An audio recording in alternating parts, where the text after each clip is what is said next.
The rain in Gotham usually washes away the blood, but tonight, the rain is boiling. You are looking at the body of the Joker. He isn't smiling. In fact, half his face is missing, cauterized instantly by a heat source that doesn't exist in the GCPD database. This wasn't Batman. This was something else. Tonight, we're running a simulation. What happens when the world's greatest detective becomes the prey of the galaxy's deadliest hunter? We're tracking Batman's survival tier, a dynamic probability metric based on his armor integrity, gadget resources, and physiological state versus Yautja technology. Can a human in a graphite composite suit survive a directed energy weapon that burns at the temperature of a star? The odds start at 0. Batman activates detective mode, expecting to see a bullet trajectory or a latent fingerprint.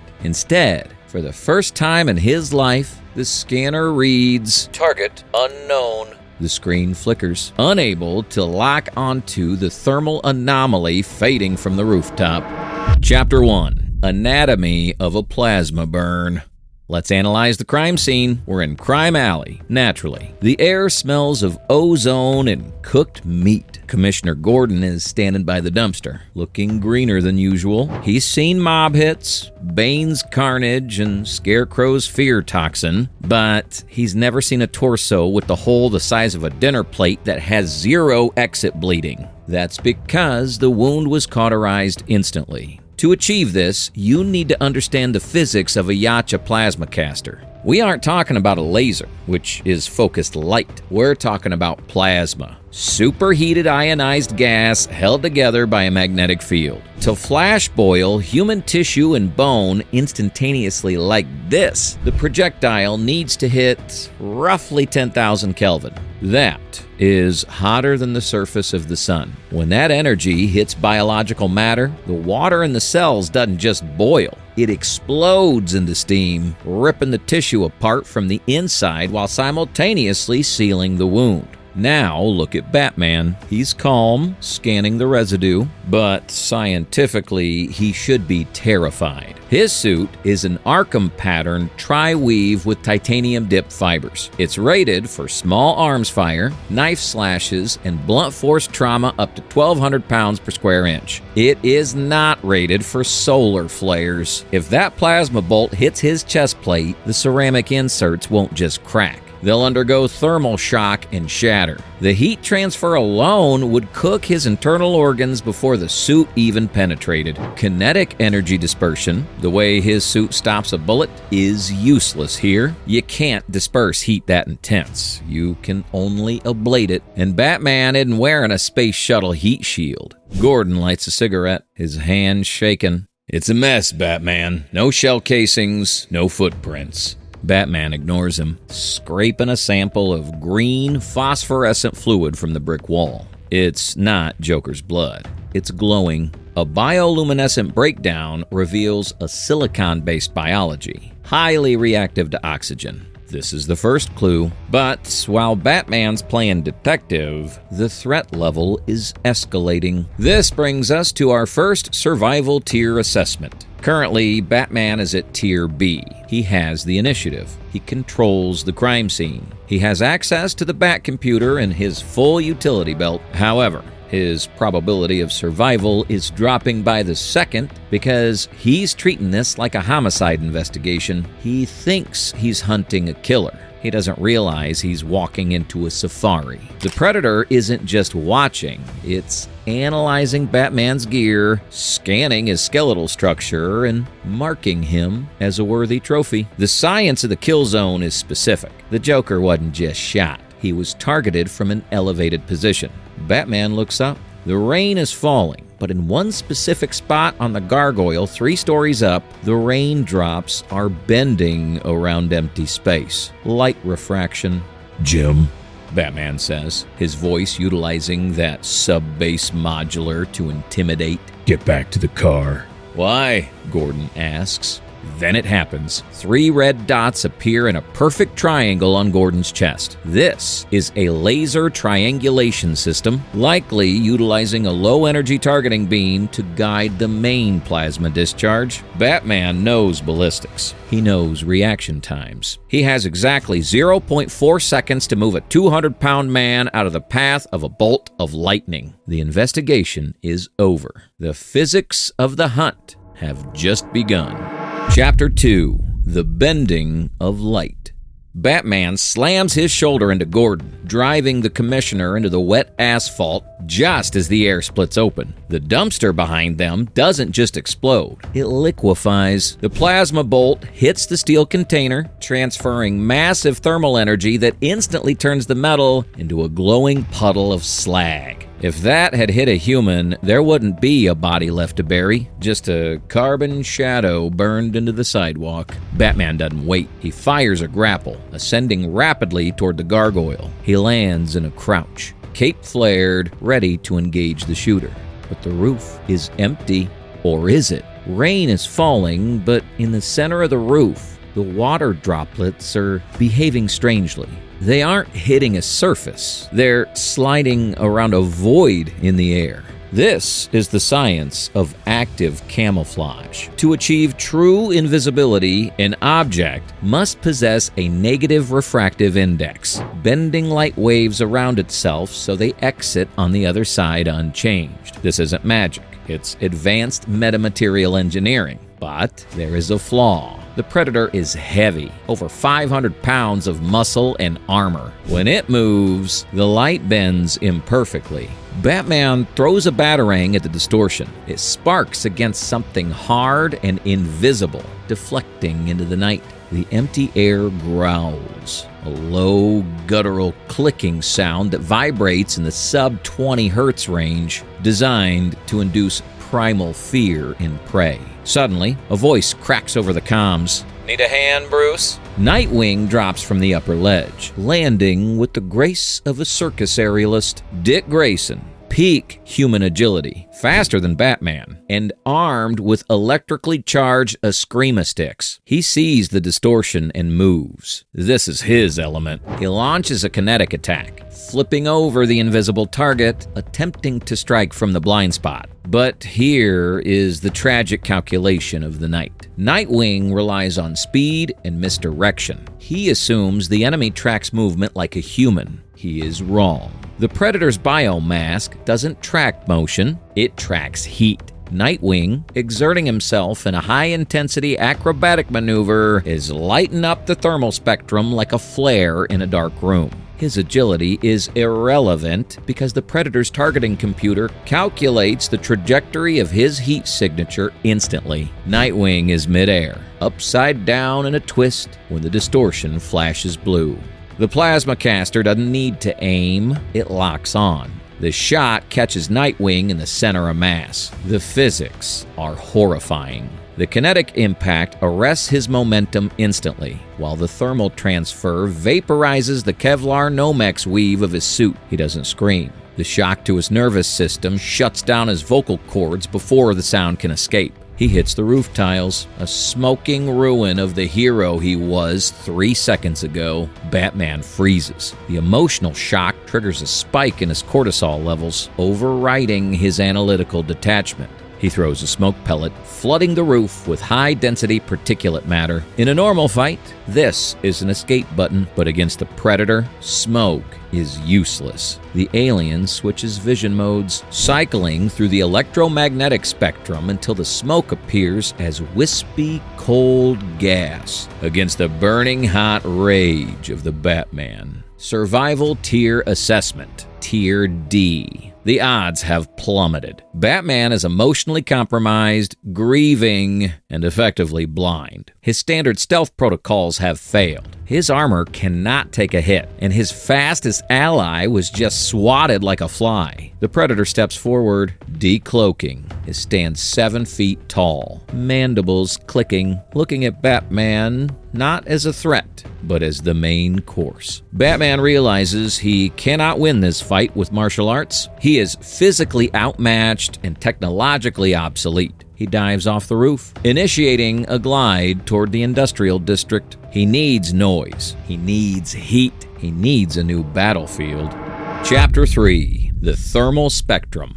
Batman hits the pavement of the industrial district hard, his cape heavy with rain. He hadn't run in to escape. He's running to blind his enemy. He taps his gauntlet, remote triggering the Batmobile parked 3 blocks away. The turbine engine roars to life, engaging the afterburner. A column of flame erupts from the exhaust, heating the surrounding brick and asphalt to over 400 degrees Fahrenheit. Why? Because Batman understands the physics of the electromagnetic spectrum. The Predator's biomask primarily visualizes infrared radiation, wavelengths between 700 nanometers and 1 millimeter. In a cool environment, like a rainy rooftop, Batman's 98.6-degree body temperature glows like a beacon against the blue background of the storm. He is a high-contrast target. By flooding the alley with the Batmobile's exhaust heat, he is creating thermal noise. He is effectively throwing a flashbang that never stops exploding,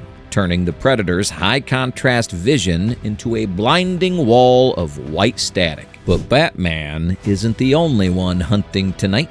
I've got the beast. Get clear, Bruce. The voice is distorted, angry, and familiar. Jason Todd, the Red Hood, drops from a rusted fire escape, dual-wielding modified .50 caliber pistols. He doesn't care about stealth. He relies on brute force and ballistic superiority. He sees the shimmer in the heat haze near the Batmobile and opens fire. Bang, bang, bang. The shots connect. Sparks fly from the invisible silhouette, but the creature doesn't fall. Let's analyze the ballistics. Jason is firing high-explosive, armor-piercing rounds. Against human body armor, these would be lethal. But the Predator is wearing Deluxe, an extraterrestrial alloy that is lighter than titanium but possesses a molecular density closer to neutron star matter. When a lead or copper-jacketed bullet strikes Deluxe, the projectile is the point of failure, not the armor. The kinetic energy doesn't penetrate. It disperses across the surface. The bullets simply flatten and shatter upon impact. The Predator barely flinches, absorbing the momentum with a mass that's nearly double that of a human male. Jason reloads, frustrated. Why won't you die? This is when the psychological warfare begins. From the shadows, a voice echoes. It isn't the guttural growl of the alien. It is a perfect digital reproduction of Dick Grayson's voice, recorded moments before his death. Help me, Jason.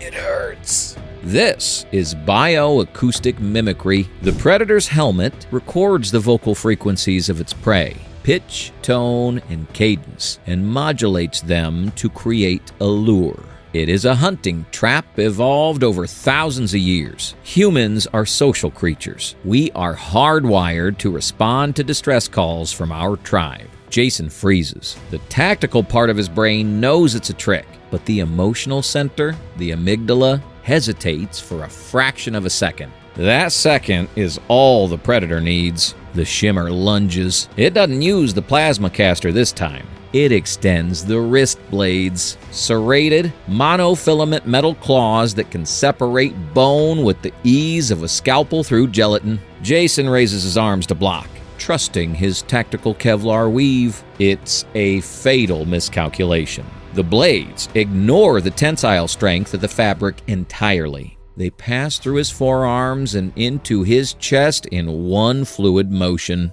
Survival tier assessment, Tier F. Batman watches from the shadows, helpless to intervene in time. The probability of survival has hit rock bottom. His family is being systematically dismantled. His stealth is compromised. His armor is insufficient, and his psychological state is fracturing. The Predator has proven it can outshoot, outstealth, and outfight Gotham's best defenders. Batman is alone. If he stays here, he dies. He needs a location where the environment itself is a weapon. He turns toward the looming silhouette of the Ace Chemicals processing plant. It is a death trap of toxic variables. Exactly what he needs.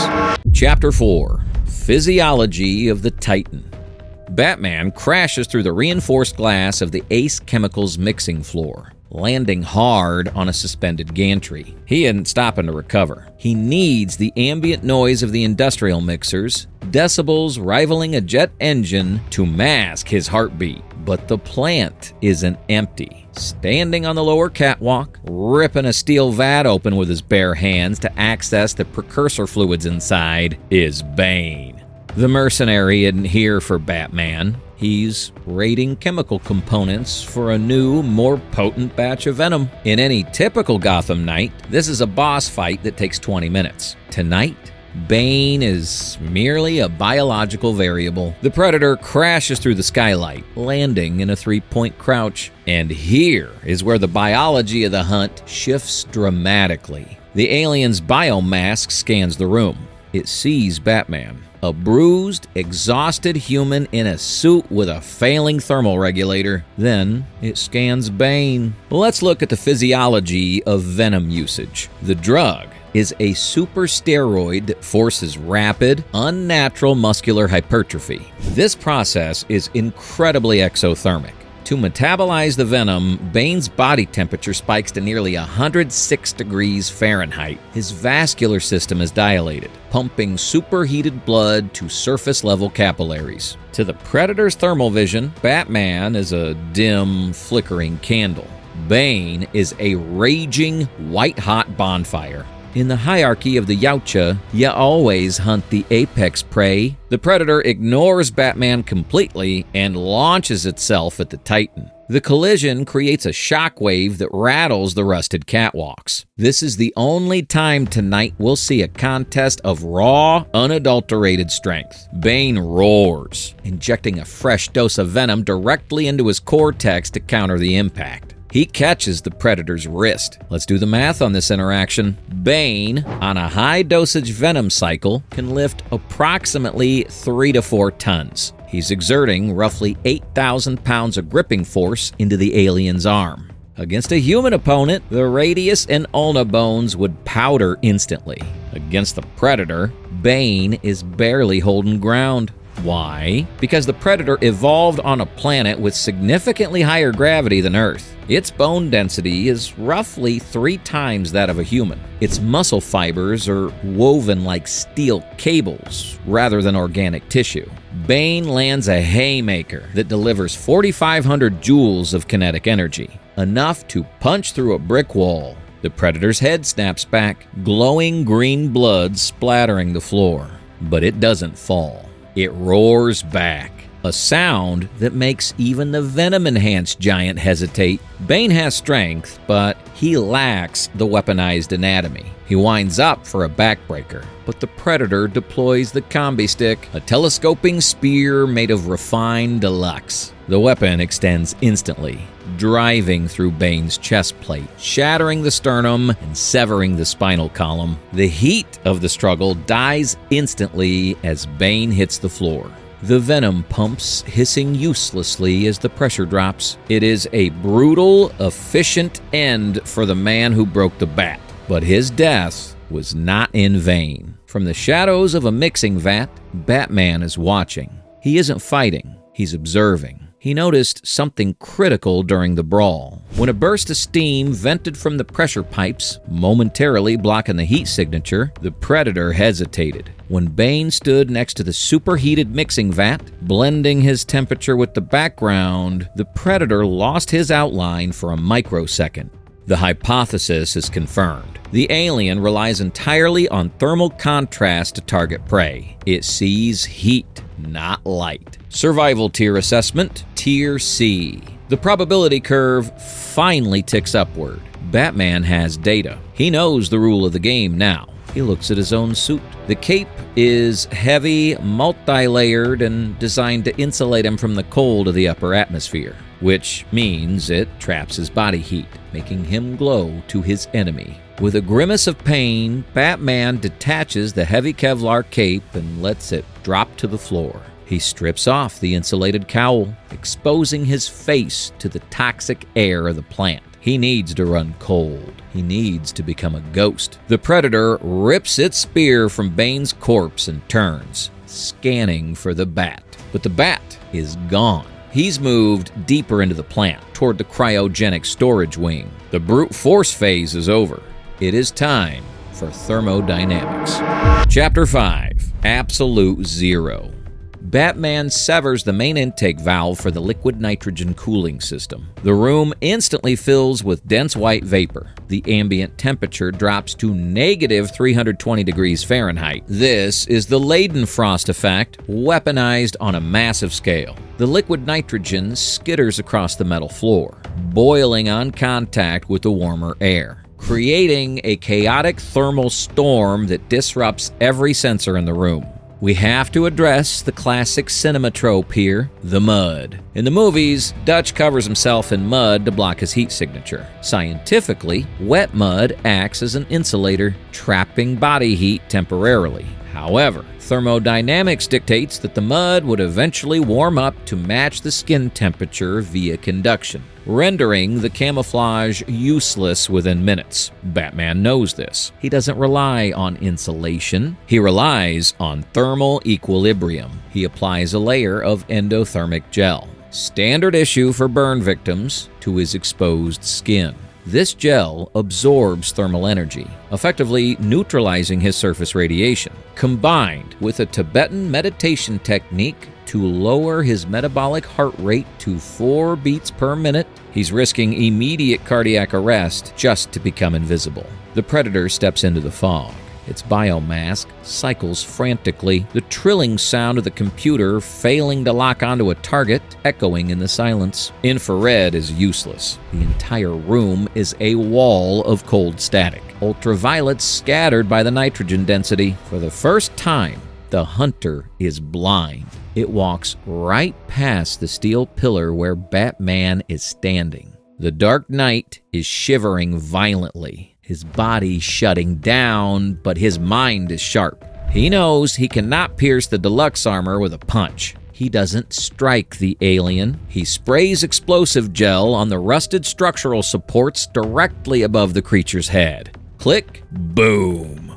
Gravity wins. The roof collapses, burying the Predator under 50 tons of reinforced concrete and steel. The alien roars, pinned and broken. The hunter has become the trapped animal, crushed by the very infrastructure it ignored. Survival tier assessment. Tier S. Intelligence has trumped technology, but the Predator has one move left. It taps its wrist gauntlet. The red LEDs begin to flash. A self-destruct sequence, a tactical nuclear device designed to erase all evidence of the hunt. Batman doesn't hesitate. He fires his grapple through a shattered skylight, ascending into the storm just as the Ace Chemicals plant vanishes into a blinding sphere of white light, the heat instantly vitrifying the remaining structure into glass.